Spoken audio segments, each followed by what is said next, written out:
గాయకుడిని కాదు, ఓ మంచి పాట పాడదామంటే,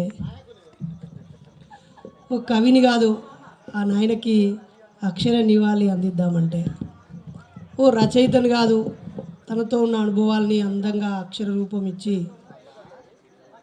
ఒక సందేశం ఇవ్వడానికి, మరి ఏది కానీ నేను మాట్లాడమని అంటే ఇది పనిష్మెంటే. నిజానికి నాయన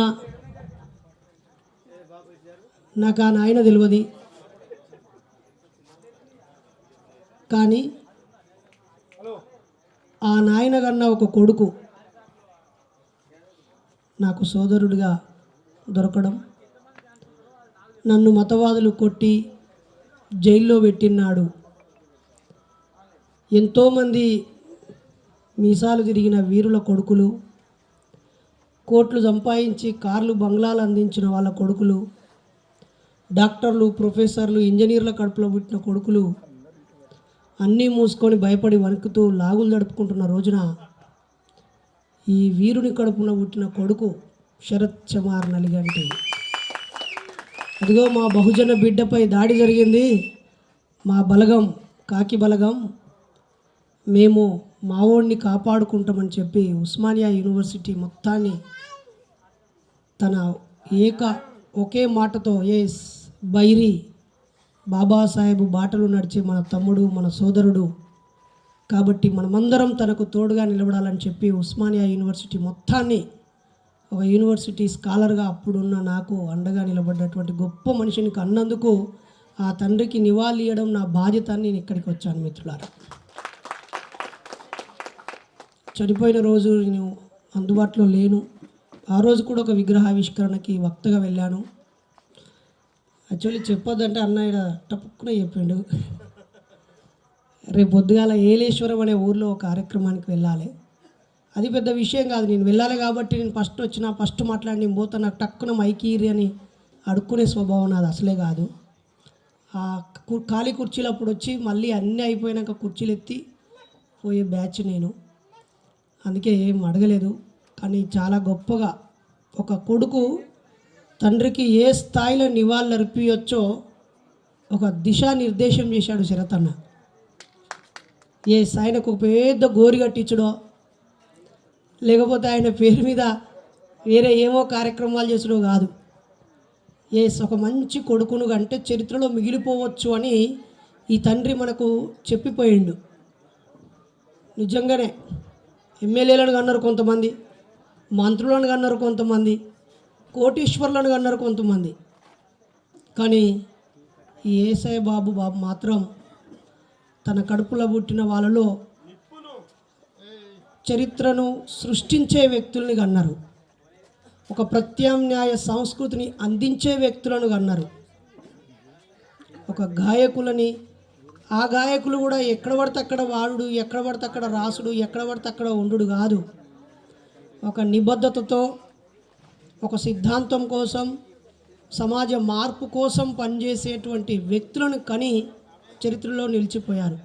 నిజానికి ఈ మీటింగ్ పెట్టుకోవడానికి కూడా ఇక్కడెక్కడ జాగే లేదు. అలాంటి ఇరుకైన ప్రదేశంలో పుట్టి 8 మంది సంతానాన్ని కాపాడు. నిజంగా ఇప్పుడైతే పెద్ద పెద్ద ఆఫీసర్లే గవర్నమెంట్ ఉద్యోగం ఉన్నోళ్ళే 3వ సంతానం కనడానికి ఇష్టపడతలేరు, కాదు 2వ సంతానానికే ఇష్టపడతలేరు. ఒక్కరే చాలు, ఎవరు చదువుతారు, ఎవరు చదివిస్తారు, ఎవరు వాళ్ళ కష్ట సుఖాలు చూస్తారని చెప్పి ఒక్కరినే కానీ ఆపేస్తున్నారు. ఆ రోజుల్లో కష్టాన్ని నమ్ముకున్న రోజుల్లో కూడా నవ్వుతూ 8 మందిని పోషించినటువంటి ఒక గొప్ప మార్గ చరిత్ర ఇది. కానీ ఈ రోజులలో 2 పిల్లల్ని 3 పిల్లల్ని కంటే కూడా ఆ పిల్లలను కూడా చక్కగా చూస్తలేరు. నిజంగా అది ఇందిరమ్మ ఇల్లు అని చెప్తే నేను మొన్న వచ్చిన, నేను నా భార్య 2 పిల్లల్ని తీసుకొని, అరే మా అన్నరా మాతో పాటు ఉండే అన్న, ఆయన కూడా మన తాతయ్య చనిపోయిండు అని చెప్పి తీసుకొచ్చిన. ఇందిరమ్మ ఇల్లు అన్నారు, ఎప్పుడో 1964లో కట్టిన ఇల్లు, అప్పటి నుంచి అదే ఇల్లు, కానీ ఇల్లు నిర్మాణం కాలే, లేదా ఈ పక్కన ఇంకో మంచి ఖరీదైన ఫ్లాట్ కొనుక్కోలే, అందమైన పాలరాతి బండలేం లేవు, ఓ పక్క మాత్రం కొంచెం ఎక్స్టెన్షన్ చేస్తూ రేకులు వేసుకున్నారు అంతే. కానీ శరత్ అన్న నిర్మించుకున్న సామ్రాజ్యం ఈ పడమటి కోటలో ఉన్న ఈ గుడిసెలో లేదు. ఎల్లలు లేని ప్రపంచాన్ని నిర్మించుకున్నాడు అన్న తన పాటతో, తన మాటతో, తన రచనతో. ఈ దేశం మొత్తానికి ఒక ఉద్యమ దిక్సూచినిచ్చే ఉద్యమ కేంద్రంగా ఉస్మానియా యూనివర్సిటీని ఎంచుకున్నాడు.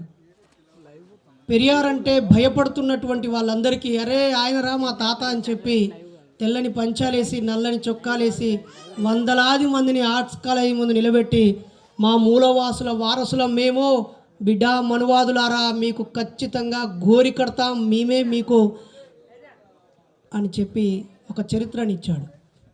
అలాగే ఇందాక అంటూ ఫంక్షన్ అయితే మరి వారసత్వము సనాతనం అంటే అనేక సంవత్సరాలుగా కొనసాగేది, పూర్వం నుంచి ఇప్పుడు కొనసాగేది సనాతనం అనుకుంటే, మరి పూర్వం మనలో ఎవరైనా చచ్చిపోతే గుడ్ను కోసుకునేది కదా, ఆ సనాతన ధర్మం ఇప్పుడు వద్దా? సనాతన ధర్మం అనేటువంటి వాళ్ళందరిని అడుగుతున్నాం, అయ్యా పురాతనం నుండి వచ్చేటువంటి వారసత్వము సంస్కృతి సాంప్రదాయం మా గొప్ప సంస్కృతి ఉండాలంటారు. మరి ఆ గొప్ప సంస్కృతిలో మా వాళ్ళు చచ్చిపోతే గొడ్డును కోసుకునేది అది మా సంస్కృతి సనాతనం, మా సనాతనం. అది మీ సనాతనంలో అంటుముట్టుడు, ఆడవాళ్ళని ఇబ్బంది పెట్టుడు, ఇంకేదో కథలు ముండబొడ్డిని వేసుడు, గాజులు వలగొట్టుడు, పువ్వులు తీసుడు, బొట్టును దుడుసుడు, ముట్టు పాటించుడు, ఇల్లిడిచిపెట్టుడు దిక్కుమాలిన సనాతనం మీది. మాది దిశానిర్దేశం చేసే సనాతనం మాది. ఆ సనాతనానికి మార్గంగా ఉస్మానియా మీద ఉండి ఒక బీఫ్ ఫెస్టివల్ నిర్వహించి beef is the secret of our energy అని చెప్పినటువంటి వ్యక్తి. ఒక మ్యూజిక్ రకరకాల నిజంగానే శాస్త్రీయ సంగీతం, ఆ కీబోర్డుల మీద ఏసీ గదుల మీద నిశ్శబ్దమైన వాతావరణం ఉన్నప్పుడు అది శబ్దాన్ని ఉత్పత్తి చేసి రికార్డు చేసి దాన్ని క్యాసెట్లలో వేసి అమ్ముకొని తెర మీద చూపించుకున్నటువంటి పరిస్థితిలో ఉన్న కళని, అది కాదురా కళ నిశ్శబ్దంగా ఉన్నప్పుడు చేసే శబ్దం కాదు, అసలు ఆ ఆకలి శబ్దాన్ని, చెమట శబ్దాన్ని, కష్టం యొక్క శబ్దాన్ని, పేద బతుకుల యొక్క శబ్దాన్ని చూపించేది బీమ్ డ్రమ్ అని చెప్పి ఇంతకుముందున్న ఎర్రటి వారసత్వాన్ని కొనసాగిస్తూనే ఇప్పటి తరానికి అవసరమైనటువంటి ఆల్టర్నేట్ కల్చర్ని ఇచ్చినటువంటి బిడ్డ శరత్ అన్న. ఇందాక ఒక అన్న అంటూ ప్రపంచానికి అన్న తెలియకపోవచ్చు అన్నాడు. అందరికీ తెలుసు, శరత్ అన్న అందరికీ తెలుసు, అందరికీ తెలుసు. మనకు మనమే ఏమనుకుంటామంటే నేను ఎక్కువ పాపులర్ కాదు అనుకుంటాం. అసలే కాదు. నిన్న కాక మొన్న నేను చెన్నైకి పోయినా. Chennai central Egmore railway station నుంచి సెంట్రల్కి పోతా అంటే ఆడవుడు బైక్ వేసుకుని నన్ను క్రాస్ చేసి వచ్చి ఆపిండు. ఏమో మేమైనా రూల్ తప్పినామా, వీడు కొడతాడా తిడతాడా ఏందో అని బిక్కు అని చూస్తే అన్న జై ఇన్సాన్ అన్నాడు. అబ్బా జై ఇన్సాన్ అని అంటే ఆడు బరాబర్ మనోడే. ఇక ఈ జై ఇన్సాన్ అనే పదం కొత్తది కదా. జై ఇన్సాన్ అన్న, నేను తమిళ్, నాకు తెలుగు వచ్చు, నేను ఎప్పుడు తెలుగు రాష్ట్రాలకు రాలేదు, కానీ ఆ తెలంగాణ పాటలంటే నాకు చాలా ఇష్టం, మీ మాటలంటే మాకు ఇష్టం, మీరు బైర్నరేసి కదా అని చెప్పాడు. అంటే శరత్ అన్న తెలియనివాడు ఎవడు ఉండడు. తెలుగు తెలిసిన వాళ్ళందరికీ శరత్ అన్న తెలుసు, గోల్కొండ బుచ్చన్న తెలుసు, యోచన అన్న తెలుసు, మిట్టపల్లి అందరు తెలుసు. కాకపోతే మీ పాటలు తెలుసు, కానీ ఆ పాటకు మీ ముఖాలు టక్కున లైట్ వెలిగాయి. ఎక్కువ సార్లు ఒకటికి 10 సార్లు కనిపిస్తున్నామో, అరే ఈ పాట ఈ అన్నదే, ఇది యోచన అన్నది, ఇది బాబ్జీ అన్న వాడిండు, ఇది వీకే అన్నది, ఇది గోల్కొండ బుచ్చ అన్నది, ఇది ఏలే ప్రసాద్ అన్నది అని బుచ్చ అన్నది, ప్రసాద్ అన్నది, ఈ రేలా కుమార్ అన్నది, ఇది పేర్లు ఇప్పుడు అన్నని ఇట్లా చూస్తాం. కానీ ఆ డ్రెస్సు ఆ అవతారంతో ఉంటేనే రేలా అనగానే ఆ బొమ్మ గుర్తుకొస్తుంది, లేకపోతే మేము చెప్తూనే అన్న గుర్తుకొస్తాడు. కాబట్టి అందరం అట్లా ఎక్కడ కానే కావద్దు. అయితే నేను చూశాను, వచ్చిన కాడ నుంచి నా కన్ను ఇట్లా చూస్తూ ఉంది. ఏమైనా రకరకాల మత పద్ధతులు ఉంటాయేమో, కొబ్బరికాయలు కొట్టుడు ఉంటుందేమో, మౌనం పాటించుడు ఉంటుందేమో, శాంతి పూజ పెట్టుడు ఉంటుందేమో, లేకపోతే గడవ సెలవు బొమ్మ ఎత్తారేమో, లేకపోతే ఇటు పక్క పొంటే ఆరతి బొమ్మ ఎత్తారేమో, ఆడ పిండాలు పెడతారేమో, శరతన గుండు కొట్టి ఉంటుందేమో అని. గది మా సంస్కృతే కాదురా భయ్, మధ్యలో బాపునోడు పుట్టించిన దొంగేశం ఇది. మా బాపు కోసం బాపులోని కథలు నేను పోను. మా నాయనకు అందరికంటే ఉన్నతంగా నివాళులు ఎట్లా అర్పియాలో నాకు తెలుసు. నేను అడుగేసి నా తోటి ఉన్నటువంటి వాళ్ళందరికీ మార్గం చూపిస్తానని చెప్పి బహుజన యాదిని పెట్టాడు అన్న. అన్నకు ఒక్కసారి సలాం తెలియజేద్దాం. శరత్ అన్నను ఆదర్శంగా తీసుకొని ఎంతోమంది ఇక్కడ ఉన్న కమ్యూనిస్ట్ యోధులు, అంబేద్కరిస్టు యోధులు, మహానుభావులు కూడా కారణాలు చెప్పి గుండులు కొట్టుకొని పిండాలు పెట్టి ఈ 11 వద్దుల 12 వద్దుల పోయి అయ్యగారు చెప్పిన కాడ గుళ్ళె వాళ్ళు ఉన్నారు. నెల రోజుల లోపల ఆ బొక్కలు పట్టుకపోయి కాళేశ్వరంలో కలిపిన వాళ్ళు ఉన్నారు. అన్నీ చెప్పేటి అన్నీ గొప్ప గొప్ప మాటలు, చేసేటి అన్నీ చెత్తకుప్ప పనులు. వాటన్నిటిని చెత్తలకు దొక్కి గిట్లుండాలి అని చెప్పి శరతన్న చెప్పిండు. ఒక శరతన్నే కాదు, అంతకుముందు కూడా అన్న భరతన్న వాళ్ళు అయ్యేది కూడా యాది సభ జరిపిండు. ప్రభు అన్న అని, ప్రభాకర్ అన్న అని జమ్ముకుంట్ల ఇలాంటి మొన్న అన్న కుమారన్న కూడా మొన్నొకాడ యాది సభలో కలిసిండు. భూపాలపల్లి జడల్పేట, అంతేనా? జడల్పేట దగ్గర రవ్వ అన్నది. సో ఇది ఇప్పుడు అంటుకున్నది. అమ్మలారా, అక్కలారా, అన్నలారా, సోదరులారా, మన ఇంట్లో సావు అయితే సావు కూడా ఒక ప్రత్యామ్నాయ పద్ధతిలో మనం సమావేశాలు జరుపుకోవాలి. ఆడవాళ్ళ నిన్న 16వ తారీఖు కదా, నిన్న నేను వెంకటేశ్వర్లపల్లికి పోయినా. మా 10వ తరగతి చదివిన మా దోస్తు చచ్చిపోయాడు, చిగురు సురేష్. వాళ్ళ భార్యని ఆ గాజులు తీసేసి ఆ బొట్టు దుడిపిస్తూ, పువ్వులు పెట్టి అప్పుడే పీకేస్తూ, గుండు కొట్టిస్తూ అవన్నీ చేస్తూ ఉంటే ఆమె నా చెల్లె అయితే నేను అడుగులందరినీ తిట్ల పడైనా చక్కగా తీసుకొని పోయేటోండి. నేను వచ్చినాక మా భార్యకి చెప్పిన, రేపు ఒకవేళ అనుకోకుండా రైలు బస్సు ఇంకేడన్నా కొట్టో చంపినా నువ్వు గుండు కొట్టించుకొని పువ్వులు తీసేసి బొట్లు తీసేసి ముండబొడ్డయి ఆ పిచ్చుకత్త తెల్లశీర కట్టుకోవద్దు.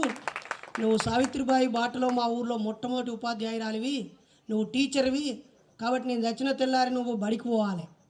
ఆ రోజు వర్కింగ్ డే అయితే, అంతేకాదు 11 రోజులు 12 రోజులు ముట్టులు వీటులు ఉండొద్దని చెప్పినాం. కాబట్టి ప్రజలారా, చావు చుట్టూ అనేక మూఢనమ్మకాలు ముడిపడి ఉన్నాయి. ఉద్వేగభరితమైన వాతావరణంలో బలహీన క్షణంలో అవి మనల్నిపై ఆధిపత్యం చెలాయిస్తున్నాయి. మరి ప్రత్యామ్నాయ సంస్కృతికి బహుజన యాది అనేది బాటలు వేసినటువంటి ఒక గొప్ప మార్గం. ఆ మార్గంలో మనందరం నడవాలని, ఇదే సందర్భంలో మన చెల్లెళ్ళు ఎవరైనా, మన అక్క బిడ్డలు, అన్న బిడ్డలు ఎవరైనా పెద్ద మనిషి అయితే ఆ ఫంక్షన్లు తీసిపడేయాలి. అలాగే ఈ 11 రోజులు 12 రోజుల కథ కూడా పెట్టొద్దు. బాపనుల పద్ధతి పాటించాలి మనం. చూడు, ఇది నేనే బైరి నరేష్నే అంటున్నా, సావు విషయంలో మనందరం బాపనుల పద్ధతిని పాటించాలి. బహుజనుల పద్ధతి వద్దు. మాలోళ్ళ పద్ధతి, మాదిగోళ్ళ పద్ధతి, మా శాలోళ్ళ పద్ధతి, మా అత్తగారు మున్నూరు కాపోళ్ళ పద్ధతి, మా తమ్ముని అత్తగారు సాకరోళ్ళ పద్ధతి, ఇంకో తమ్ముని అత్తగారు మంగళోళ్ళ పద్ధతి వద్దు. ఈ బిత్తిరి పద్ధతులు వద్దు. బాపనుల పద్ధతే కావాలి. సావు విషయంలో బాపనుల పద్ధతి ఆదర్శనీయం. ఏంటి, ఎవరైనా ఒక బ్రాహ్మణ సోదరుడు వాళ్ళ ఇంట్లో సావు జరిగిపోతే ఏం చేస్తారో మీరు ఒకసారి చూడండి, సరిపోతుంది. సింపుల్గా అందరూ కలిసి ఏం పెద్ద కథలు చేయరు, ఖర్చులు పెట్టరు. టపా టపా టపా టపా టపా ఎత్తుకొని పోతారు, ఆడ పెట్టేస్తారు, కాల్స్తారో బొందు పెట్టడమో చేసేస్తారు. 2వ రోజు నుంచి మళ్ళీ తన ఉద్యోగానికి తను పోయి ఓం శుక్లాంబరధరం విష్ణుం చతుర్వర్ణం చతుర్భుజం ప్రసన్న వదనం జాయే సర్వ విఘ్నోపశాంతి అని ఆరతిపల్లెం పెడతాడు. ఆడ ఆయన మట్టు బుట్టు 3 వద్దుల పిట్టు పెట్టుడు 5 వద్దుల కథలు ఏముండయి. కాబట్టి చనిపోయాక వీలైనని ఒక వారం రోజులలో, ఎప్పుడు ఆదివారం వస్తే ఆ రోజు క్లోజ్ చేసి పడేయాలి. అంతే, వారం రోజుల లోపలనే చచ్చిపోయిన వాళ్ళకి సంబంధించి నివాళులు అర్పించడం అయిపోవాలి, మనం కలవడం అయిపోవాలి. కానీ నెల రోజులు పెట్టుకొని ఈయనకో బాటిల్ పట్టుకొచ్చి ఈయన దాయిపిస్తాడు, ఆయన బాటిల్ పట్టుకొచ్చి ఆయన దాయిపిస్తాడు, తాగిపిచ్చి ప్రోగ్రామ్ ఈయన పెద్ద ఆయన చచ్చిపోయినా అని చెప్పి ఉన్నోళ్ళని సాగు కొట్టడం కోసం కుట్ర చేస్తాండ్రు. శాంతి ఏదో అంటారు కదా, సల్లబుచ్చుడు, కడుపు సల్లబుచ్చుడు అంటే సల్లతోటి సల్లబుచ్చుడు. ప్రవీణ్ సార్ చెప్తాడు, ఆర్ఎస్ ప్రవీణ్ సార్. నిమ్మరసం ఇచ్చో, సల్లనిచ్చో, మజ్జిగ ఇచ్చో, జ్యూస్ ఇచ్చో మీరు సల్లబుచ్చాలి. కానీ మందు బాటిల్ ఇచ్చి పాపం వాళ్ళకు ఇప్పుడు ఉన్నోళ్ళని కూడా చంపడం కోసం కుట్రలు చేయొద్దు. అలాంటిది చేయొద్దని హృదయపూర్వకంగా కోరుతూ, ఆ నాయన చరిత్రలో మిగిలిపోయిన ఒక గొప్ప వ్యక్తిని కన్నందుకు ఇక్కడ ఉన్న మీరు కూడా మీ కడుపులో పుట్టే కొడుకులో, మీ బిడ్డలో నౌకరీ చేయాలి, సంపాదించాలి, తినాలి, పండాలి, బతకాలని కాకుండా మీ పిల్లలని కూడా కవులుగా, గాయకులుగా, రచయితలుగా, ఉద్యమకారులుగా, ఉపన్యాసకులుగా, నాయకులుగా, సంఘాలను నడిపించేటువంటి వ్యక్తులుగా, ఈ సమాజాన్ని ప్రభావితం చేసే శక్తులుగా తయారు చేస్తేనే మీరు చస్తే మీకు యాది సభలు ఉంటాయి. మీ బతుకుల మీద రాసిన అక్షరాలు చరిత్రలో మీరు జీవితకాలం, సమాజం ఉన్నంతకాలం ఉంటారు. మీరు పిరికి వాళ్ళనో, స్వార్థపరులనో, మీ బతుకు కోసమే బతికే మనుషులను కని పెంచి సాది ఊకుంటే మీరు కూడా కాలగర్భంలో కలిసిపోతారు. ఎంతోమంది పుడతారు, ఎంతోమంది చచ్చిపోతారు, గట్టినే మనం అయిపోతాం. కాబట్టి మనం ఈ చరిత్రను ప్రభావితం చేసే వ్యక్తులుగా మన పిల్లల్ని తీర్చిదిద్దుతేనే ఈ చరిత్రలో మిగులుతామని ఈ సందర్భంగా తెలియజేస్తూ ఎంతోమంది కవులు, గాయకులు, రచయితలు వచ్చారు. వాళ్ళందరి కళలకి, గళాలకి, వాళ్ళ ఉద్యమ స్ఫూర్తికి ప్రత్యామ్నాయ సాంస్కృతిక ఉద్యమ కృతజ్ఞతలు తెలియజేస్తూ, జర్రా మీరు కూడా మేము ఎంత మైకు పెట్టుకొని మాట్లాడినా మాది ఉత్తముచ్చటే అవుతుంది. మీరు 5 నిమిషాల పాటతోటే ఈ సమాజాన్ని కట్టిపడేస్తారు, ఆలోచింపజేస్తారు. రెంజల రాయేష్ అని ఒక పాట ఉంటుంది కదా, మొక్కి మొక్కి నొసలు అరిగిపోయారా. మీ బలిసిన వాళ్ళు ఏమో పువ్వులు పెట్టుకొని ఇట్లా మొక్కుతారు. మేము పూజ చేయాలంటే కోళ్ళు, గొర్రెలు, మేకలు కోయాలన్నా ఓ దేవుడా నువ్వు ఉన్నది ఉత్తముచ్చట అని చెప్తాను.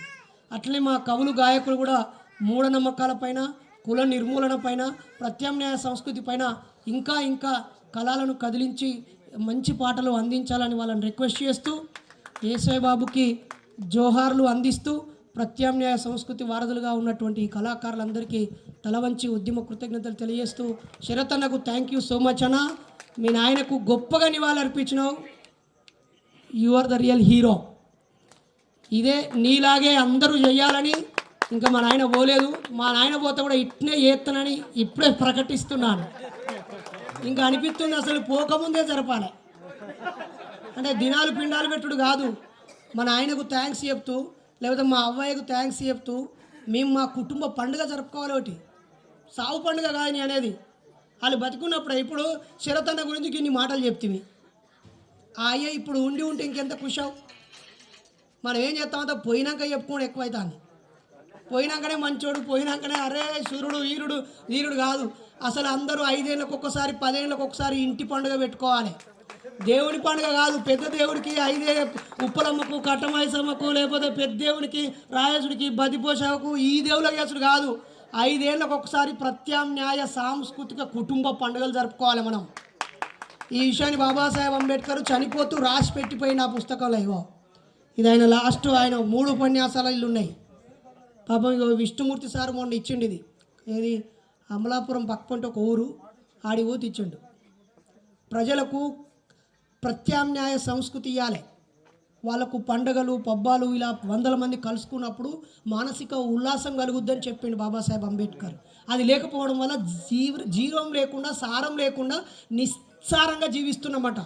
కాబట్టి మన లైఫ్ కలర్ఫుల్గా, జోష్ఫుల్గా ఉండాలంటే ఇలాంటి కూడికలు, ఈ క్రైస్తవులైతే కూడికలు, తీసివేతలు అంటారు కదా, మనం అందరం కలుసుకోవాలి, కూర్చోవాలి, మాట్లాడుకోవాలి. ఓకేనా?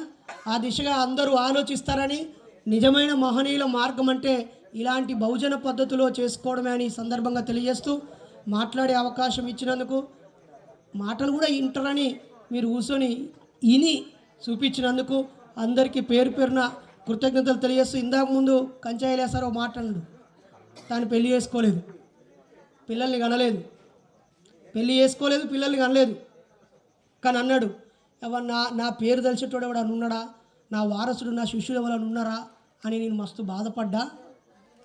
నాతో పనిచేసిన వాళ్ళు చచ్చిపోయారు, నా ఆలోచనతో ఉన్నోళ్ళు చచ్చిపోయారు, నేను పనిచేసిన సంఘం ఇడిచిపెట్టిన నేనే, ఇప్పుడు ఎవరు లేరని బాధపడుతున్నా. కానీ షరతును చూసినాక నాకు ఇప్పుడు నిమ్మలమైందని చెప్పిండు. అంటే ఒక 70-80 ఏళ్ళు ఉన్న మనిషి, భారతదేశ చరిత్రలోనే ఒక చారిత్రక పురుషుడిగా ఉన్న వ్యక్తి షరతును తన కొడుకుగా, తన వారసుడిగా భావించిండు.